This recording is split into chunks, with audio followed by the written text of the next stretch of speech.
Oi, eu sou a Ana Gabriela e eu sou uma psicóloga também. E nesse vídeo, depois das minhas longas férias, trago verdades. Todo mundo deseja ser pai, inclusive as mulheres. Até mulheres que já são mães.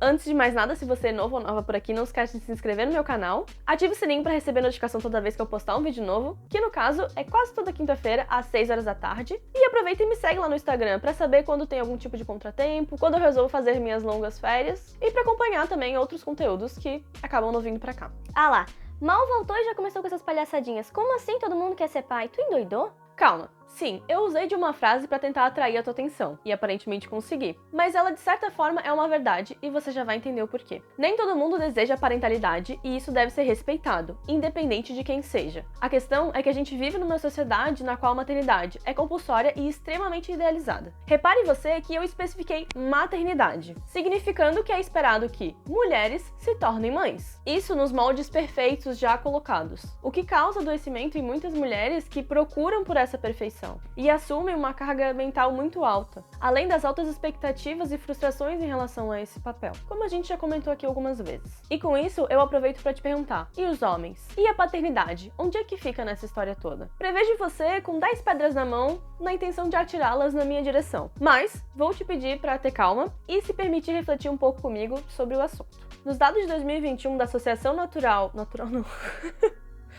Ai, meu Deus! Associação Nacional de Registradores de Pessoas Naturais. Quase 100 mil crianças não têm o nome do pai no registro de nascimento. Isso é um reflexo explícito do quanto a paternidade não é incentivada, e convenhamos, as expectativas em relação a esse papel não são muito altas. Veja, meninos não são estimulados desde a infância a exercerem o papel de pai. Ao contrário das meninas que estão sempre sendo incentivadas com uma boneca debaixo do braço, a um dia ocupar um lugar de cuidado, de afeto, de proteção na vida de outra pessoa, a assumir um dia o papel de mãe. As expectativas que nós temos como sociedade em relação a mães e pais são extremamente diferentes. Quando vemos uma mulher na rua e a gente sabe que ela é mãe e ela não está acompanhada de seus filhos, qual a primeira coisa que a gente geralmente pergunta para ela? Onde estão os seus filhos?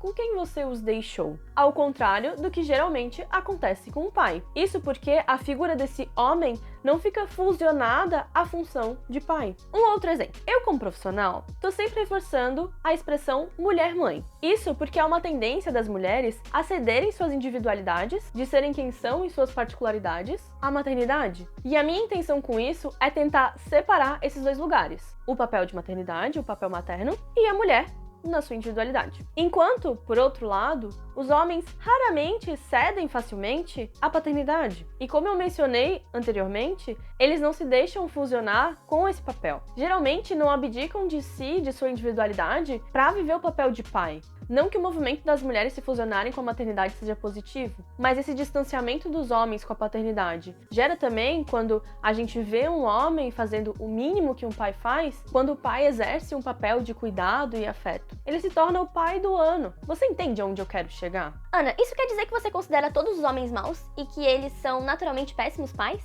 De forma alguma. Como disse Rousseau, os homens nascem bons, mas a sociedade os corrompe. Mas o que isso quer dizer? Que a gente ensina, cobra e incentiva coisas totalmente diferentes de homens e mulheres. Meninos também deveriam ter o espaço para brincar de exercer um papel de cuidado na vida de alguém, de poder brincar com uma boneca, de cuidar de uma casinha. Os dados que eu mencionei da Arpen agora há pouco mostram nitidamente que os homens abandonam e abortam filhos todos os dias. Não assumem seus papéis paternos e eles são livres para fazer isso. Muito pouco é esperado de um pai e muito é esperado de uma mãe. Uma mulher não tem o direito de negar a maternidade, assim como o homem tem o direito de sumir no mundo e fingir que os filhos não existem, sem qualquer grande julgamento das pessoas. E é por isso que eu falo que o sonho de todo mundo é ser pai. É querer ter o passe livre que a sociedade dá para essas pessoas que deveriam assumir o papel paterno, sem toda a pressão e carga mental que é ser uma mãe. Só para deixar claro, eu não tô aqui para criticar homens que são pais e desempenham seus papéis